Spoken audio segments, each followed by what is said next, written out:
Alright, y'all, so I'm back with another Bible reading. I'm on Joshua 2 to Joshua 3, page 180 to 181. I'm going to try to read 4 pages today since it's a very beautiful day. It's not too hot, not too cold. It's perfect, so I'm going to try to read a little bit more of my Bible today.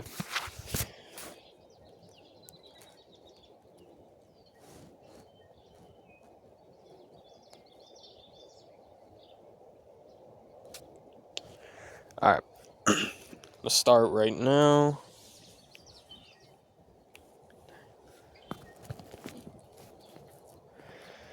He did great and terrifying wonders, Egypt and before the people of Israel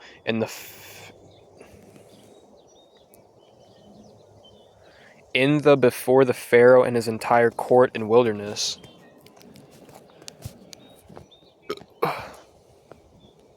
I wish I could kind of move my leg, but I'm sitting on like a rock thing right now, and I don't got any pants on. I got shorts on, so it kind of hurts. So I'm just trying to figure out how I'm supposed to read this so my back don't start hurting. But after the death of Moses, the Lord's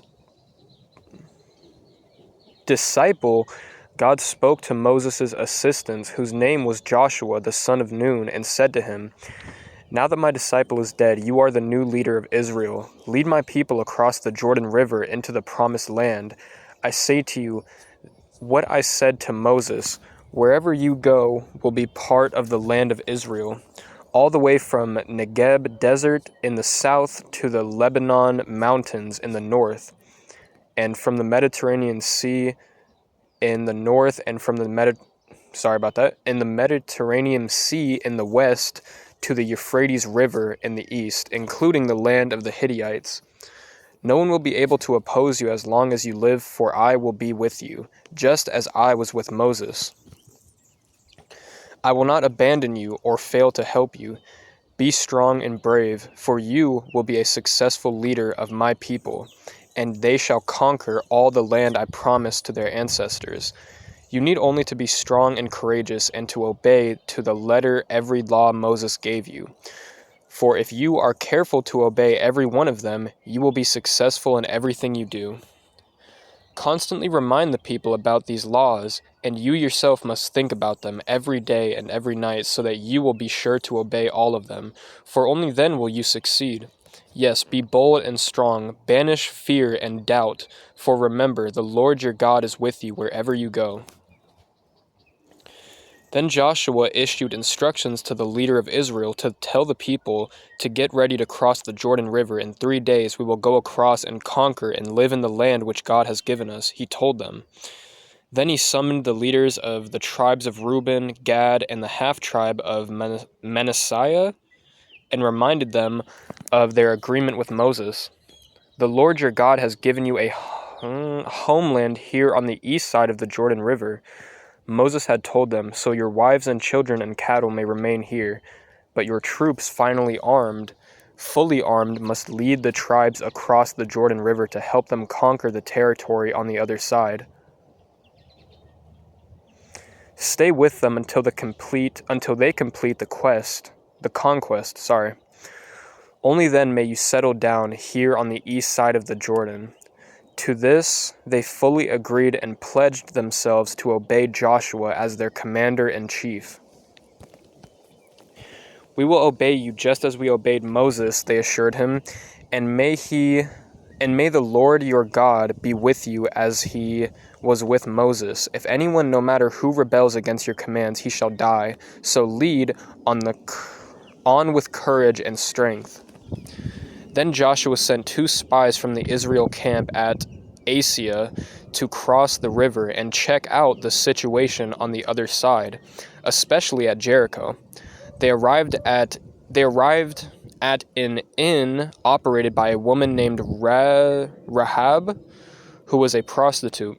They were planning to spend the night there, but someone informed the king of Jericho that 2 Israelis who were suspected of being spies had arrived in the city that evening.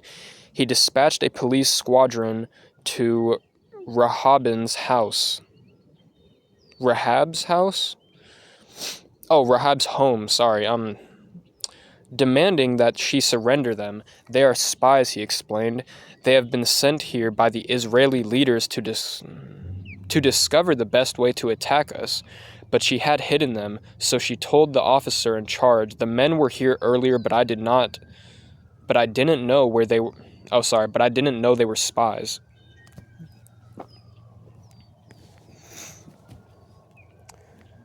But I did not know that they were spies. They left the city at dusk as the city gates were about to close, and I don't know where they went. If you hurry, you can probably catch up to them. But actually, she had taken them up to the roof and hidden them beneath piles of flax they were drying there. So the constable and his men went all the way to the Jordan River looking for them. Meanwhile, the city gates were kept shut. Oops, sorry about that. Sorry, the phone fell. Sorry about that. But actually, she had taken them up to the roof and hidden them beneath piles of flax that were drying there. So the constable and his men went all the way to the Jordan River looking for them. Meanwhile, the city gates were kept shut. Rahab went up to talk to the men before they retired for the night. "I know perfectly well that your God is going to give my control to you," she told them. "We are all afraid of you. Everyone is terrified if the word Israel is even mentioned, for we have heard now the Lord made a path through the Red Sea for you when you left Egypt, and we know that you did to Sinai and Og. We know what you did to Sinai and Og, the two Amorite kings east of the Jordan, and how you ruined their land and completely destroyed their people. No wonder we are afraid of you. No one has any fight left in him after hearing things like that, for your God is the supreme God of heaven, not just an ordinary God. Now I beg for this one thing. Swear to me by the sacred name of your God that when Jericho is conquered, you will let me live along with my father and mother and my brothers and sisters and all their families. This is only fair after the way I have helped you." Oops. The men agreed. "If you won't betray us, we'll see to it that you and your family aren't harmed," they promised. "We'll defend you with our lives." Then, since her house was on top of the city wall, she let them down by a rope from a window. "Escape to the mountains," she told them. "Hide there for 3 days until the men who are searching for you have returned, then go on your way." But before they left, the men had said to her, "We cannot be responsible for what happens to you unless this rope is hanging from this window, and unless all your relatives, your father, mother, brothers, and anyone else are here inside of the house. If they go out into the street, we assume no responsibility whatsoever. But we swear..." Oh, sorry about that. It's kind of windy out here, sorry. "But we swear that no one inside of this house will be killed or injured. However, if you betray us, then the oath will no longer bind us in any way."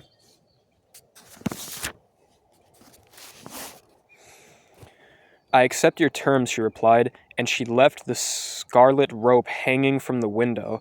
The spies went up into the mountain and stayed there for 3 days, until the men who were chasing them had returned to the city after searching everywhere along the road without success. Then the 2 spies came down from the mountain and crossed the river and reported to Joshua all that had happened to them. "The Lord will certainly give us "The Lord will certainly give us the entire land," they said, "for all the people over there are scared to death of us." Early the next day, sorry, my phone keeps flipping over. Or not my phone, sorry, my page. The next morning, Joshua and all the people of Israel left, I don't know what that word is, and arrived that evening at the banks of the Jordan River, where they camped for a few days before crossing. On the 3rd day, officers went through the camp giving these instructions: "When you see the priests carrying the ark of God, follow them. You have never before you have never before been where you are going now, so they will guide you. However, stay about a half-mile behind with a clear space between you and the ark. Be sure that you don't get any closer." Then Joshua told the people to perform the purification ceremony for themselves, for tomorrow, he said, the Lord will do a great miracle. In the morning, Joshua ordered the priest, "Take up the ark and lead us across the river." And so they started out today. Today the Lord told Joshua, "I will give you great honor, so that all Israel will know that I am with you, just as I was with Moses," and struck the priests who are carrying the ark to stop at the edge of the river. At the edge of the river. Then Joshua summoned all the people and told them, "Come and listen to what the Lord your God has said. Today you are going to know for sure that the living God is among you, and that he will without fail drive out the Canaanites, Hittites, and Hivites, Perizzites, Gershonites, Amorites, and Jebusites." I don't know if I'm saying these names right. I'm probably not, but it's okay. "All the people who now live in the land you will soon occupy. Think of it. The ark of God, who is Lord of the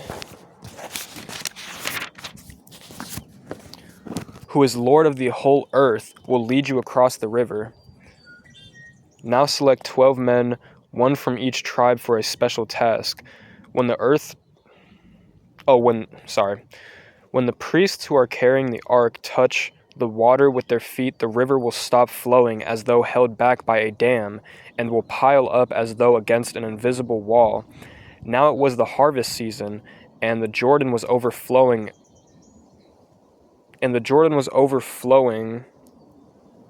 Wait, what? Oh, sorry, I got lost. And the Jordan was overflowing all its banks, but as... Wait, what? Am I right? But as the people set out to cross the river, and as the feet of the priest touched... Wait, what? I'm sorry, my reading is terrible. The Jordan was overflowing all its banks, but as the people set out to cross the river, and as the feet of the priests who were carrying the ark touched the water at the river's edge, suddenly, far up the river, at the city of Adam, near Zethrim, the water began piling up as though against a dam, and the water below that point flowed on to the salt sea until the riverbed was empty. Then all the people crossed at a spot where the river was close to the city of Jericho. And the priests who were carrying the ark stood on dry ground in the middle of the Jordan and waited as all the people passed by. When all the people were safely across, the Lord said to Joshua, "Tell the 12 men chosen for a special task, one from each tribe, each to take a stone from where the priests were standing in the middle of the Jordan, and to carry them out and pile them up as a monument at the place where you will camp tonight." So Joshua summoned the 12 men and told them, "Go out into the middle of the Jordan where the ark is. Each of you is to carry out a stone on your shoulder, 12 stones in all, one for each of the 12 tribes. We will use them to build a monument so that in the future, when your children ask, 'What is the monument for?' you can tell them, 'It is to remind us that the Jordan River stopped flowing when the ark of God went across.' The monument will be a permanent reminder to the people of Israel of this amazing miracle." So the men did as Joshua told them. They took 12 stones from the middle of the Jordan River, one for each tribe, just as the Lord had commanded Joshua. They carried them to a place where they were camped for the night and constructed a monument there. Joshua also built another monument of 12 stones in the middle of the river at the place where the priests were standing.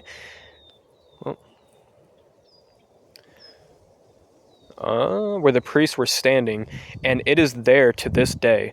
The priests who were carrying the ark stood in the middle of the river until all these instructions of the Lord which had been given to Joshua by Moses had been carried out. Meanwhile, the people had hurried across the riverbed and everyone was over Yeah, and everyone was over. The people watched the priests carry the ark up out of the river. The troops of Reuben, Gad, and the half-tribe of Manasseh, fully armed as Moses had instructed, and 40,000 strong led the other tribes of the Lord's army across to the plains of Jericho. It was a tremendous day for Joshua. The Lord made him great in the eyes of all the people of Israel, and they removed him as much as... They revered him? Reverend him? I'm not too sure what that word is. Revered. Him as much as they had Moses, and respected him deeply all the rest of his life, for it was Joshua who, at the Lord's command, issued the orders to the priests carrying the ark.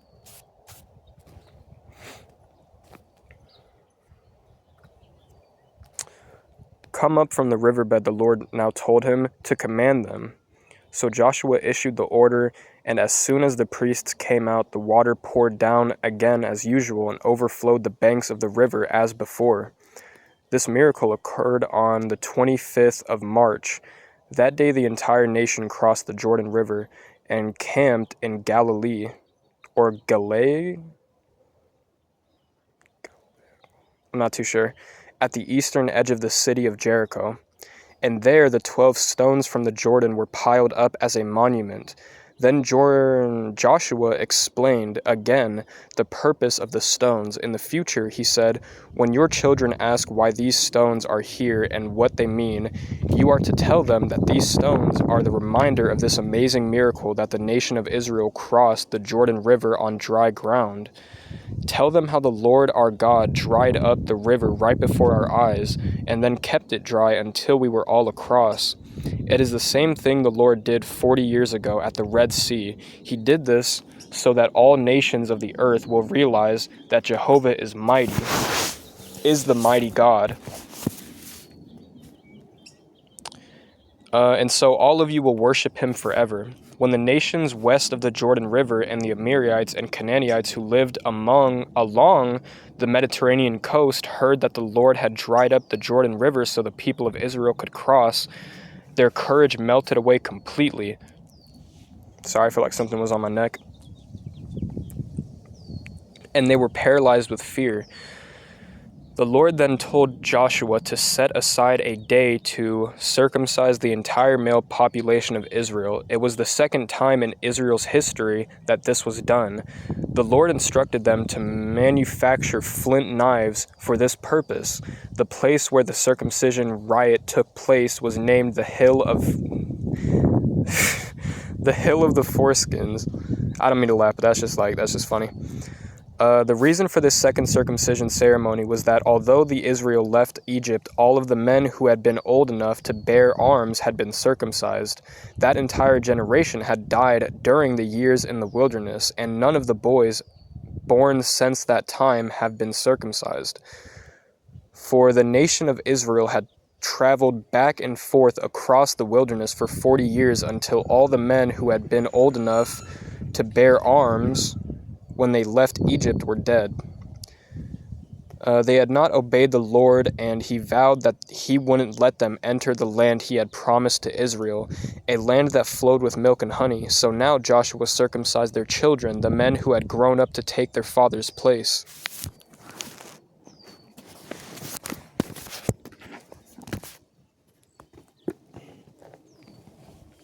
Oops.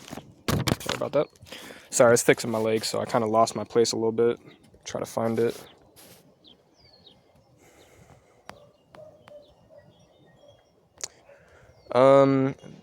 They had not obeyed the Lord, and he vowed that he wouldn't let them enter the land he had promised to Israel, a land that flowed with milk and honey. So now Joshua circumcised their children, the men who had grown up to take their father's place. And the Lord said to Joshua, "Today I have ended your shame of not being circumcised." So the place where this was done was called Galag, meaning to end, and is still called that today after the ceremony of the entire nation rested in camp until the raw flesh of their wounds had been healed. While they were camped at Gilgal on the plains of Jericho, they celebrated the Passover during the evening of the 14th day of the month. The next day they began to eat from the gardens and grain fields which they invaded, and they made unleavened bread. The following day no manna fell, and it was never seen again. So from that time they lived on the crops of Canaan.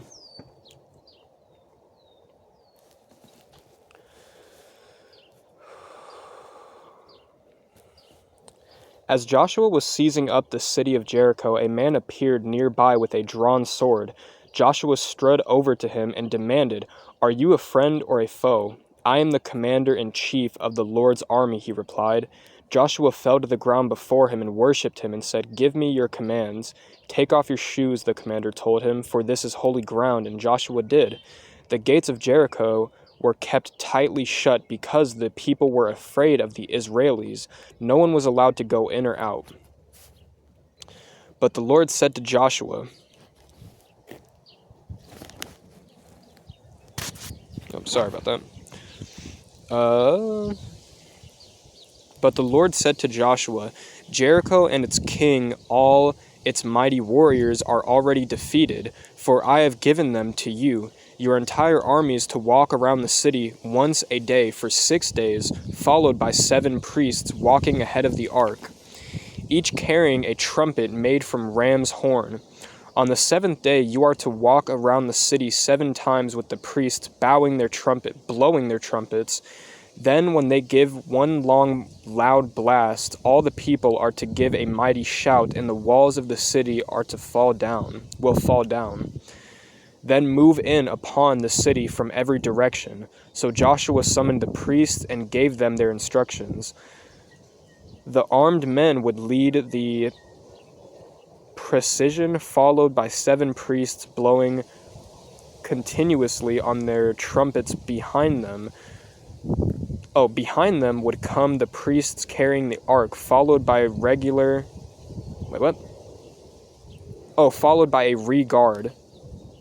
guard. Sorry about that.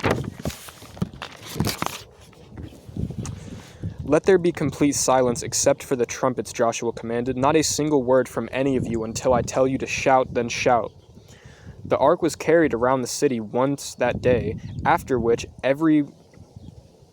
everyone returned to the camp again and spent the night there. At dawn the next morning they went around again and returned again.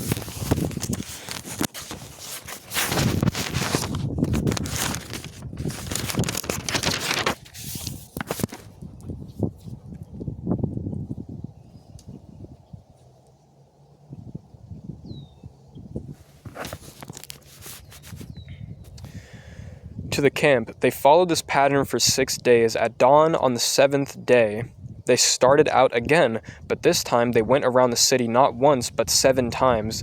The 7th time, as the priests blew a long, loud trumpet blast, Joshua yelled to the people, "Shout! The Lord has given us the city."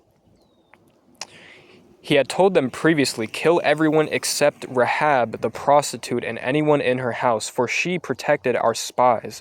Don't take any loot from everything, for everything is to be destroyed. If it isn't, disaster will fall upon the entire nation of Israel.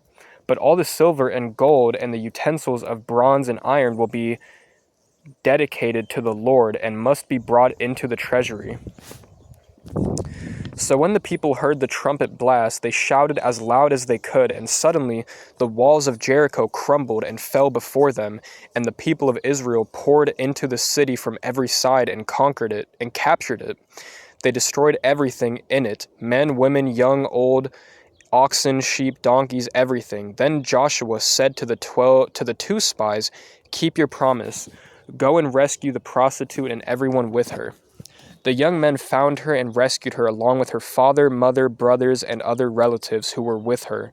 Arrangements were made for them to live outside the camp of Israel. Then the Israelis burned the city and everything in it, except that silver and gold and the bronze and iron utensils were kept for the Lord's treasury. Thus Joshua saved Rahab the prostitute and her relatives who were with her in the house, and they still live among the Israelis. Oh, and they still live among the Israelites, because she had the spies sent by Jericho by Joshua. Because she hid the spies sent to Jericho by Joshua. Again, you guys, my reading is really bad, so I'm sorry about that. I'm still kind of getting, I'm trying to get better at reading, so. Then Joshua declared a terrible curse upon anyone who might rebuild Jericho, warning that when the foundation was laid, the builder's oldest son would die, and when the gates were set up, his youngest son would die. So the Lord was with Joshua, and his name became famous everywhere. But there was a sin among the Israelis, God's command to destroy everything except that which was reserved. But there was sin among the Israelis, God's command to destroy everything except that which was reserved for the Lord's treasury was disobeyed. For Echkin, the son of Carmi, grandson of Zebedee,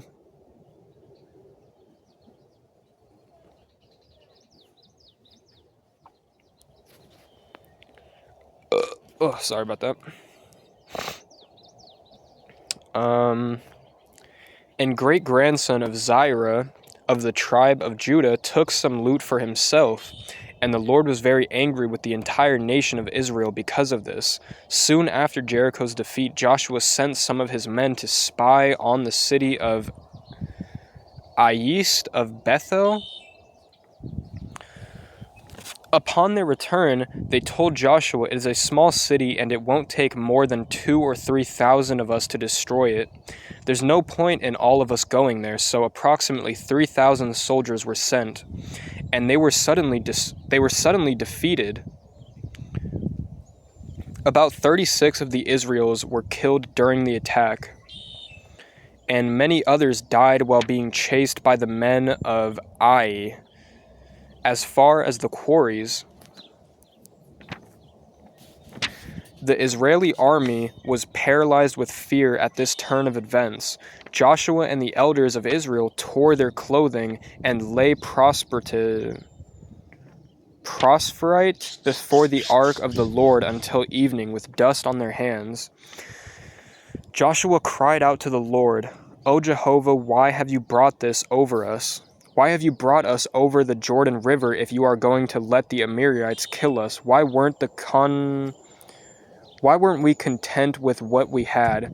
Why didn't we stay on the other side, O Lord? What am I to do now that the Israelites fled from their enemies? For when the Canaanites and the other nearby nations hear about it, they will surround us and attack us and wipe us out. And then what will happen to the honor of your great name?" But the Lord said to Joshua, get up off your face. Israel has sinned and disobeyed my command, and has taken loot when I said it was not to be taken. And they have not only taken it, but they have lied about it and have hidden it among their belongings. That is why the people of Israel are being defeated. That is why your men are running from their enemies, for they are cursed. I will not stay with you any longer unless you completely rid yourselves of this sin. Sorry about that, my phone's kind of falling.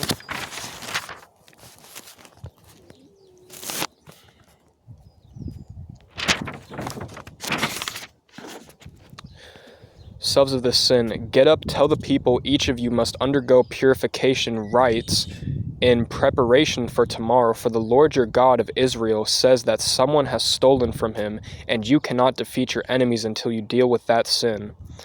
In the morning you must come by tribes, and the Lord will point out the tribe to which the guilty man belongs, and that tribe must come by its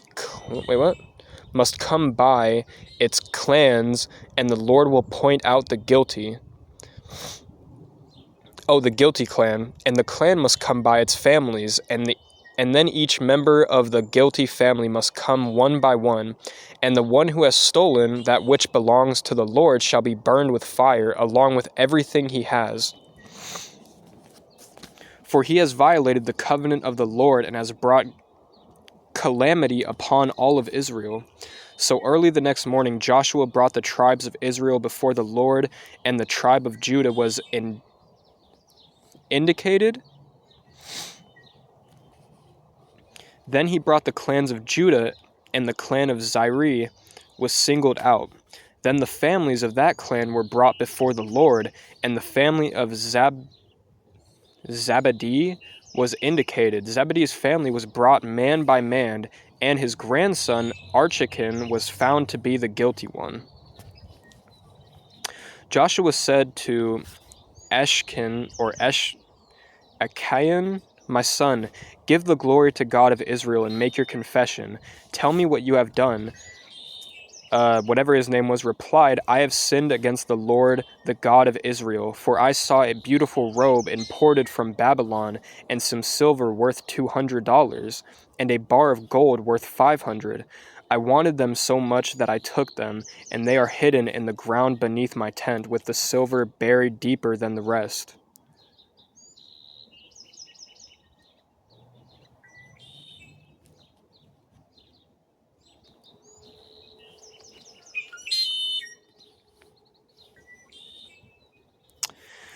So Joshua sent some men to search for the loot. They ran to the tent and found the stolen goods hiding there, just as Eshen had said, with the silver buried beneath the rest. They brought it all to Joshua and laid it on the ground in front of him. Then Joshua and all the Israelis took Ashkin the silver, the robe, the wage of gold, and his sons and daughters, his oxen, donkeys, sheep, tents, and everything he had, and brought them to the valley of Achor. Then Joshua said, Why have you brought calamity upon us? The Lord will now bring calamity upon you. And the men of Israel stoned them to death and buried their bodies, and piled a great heap of stones upon them. The stones are still there to this day. Even today the place is called the Valley of Calamity. And so the fierce anger of the Lord was ended. Then the Lord said to Joshua, Don't be afraid or discouraged. Take the entire army and go to Ai, for it is now yours to conquer. I have given the king of whatever that name is, and all of his people to help you, or to you. You shall do to them as you did to Jericho and her king. But this time you may keep the loot and the cattle for yourselves. Set an ambush behind the city. Before the main army left for Ai, Joshua sent 30,000 of his bravest troops to hide and ambush close behind the city, alert for action. This is the plan, he explained to them. When our main army attacks, the men of Ai will come out to fight as they did before, and we will run away. We will let them chase us until they have all left the city, for they will say the Israelis are running away again, just as they did before. Then you will jump up from your ambush and enter their city, for the Lord will give it to you. Set the city on fire as the Lord has commanded. You now have your instructions. So they left that night and lay in ambush between Bethel and the west side of Ai. But Joshua and the rest of the army remained at the camp of Jericho. Early the next morning, Joshua rose his men and started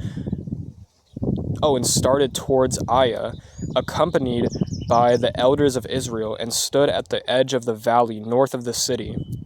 That night Joshua sent another 5,000 men to join the troops in ambush on the west side of the city. He himself spent the night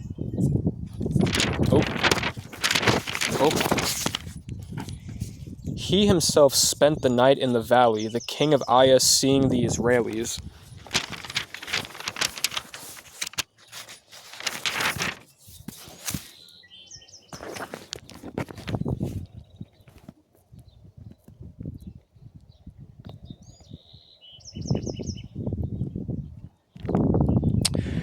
The king saw the Israelis across the valley, went out early the next morning, and attacked at the plain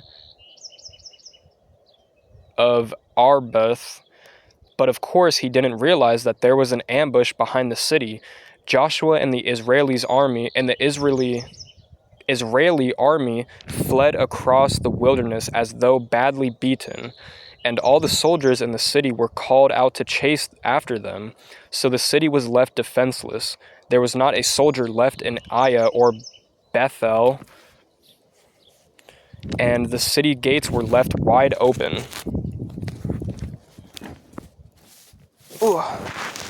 Okay, so that's all I'm going to read for today. When I get back to my house, I might read a little bit more of my New Testament maybe, because I do want to keep practicing on, how to read this Bible a little bit better and just how to read better in general, because my grammar still sucks, my reading still sucks, but I want to get a little bit better. So I just got to keep reading and keep practicing, but, until then, I'm going to keep trying to read, so... Thank you for watching. God bless you guys. And maybe I'll record like another little video while I'm walking back, but I'm not too sure. So thank you for watching and peace out.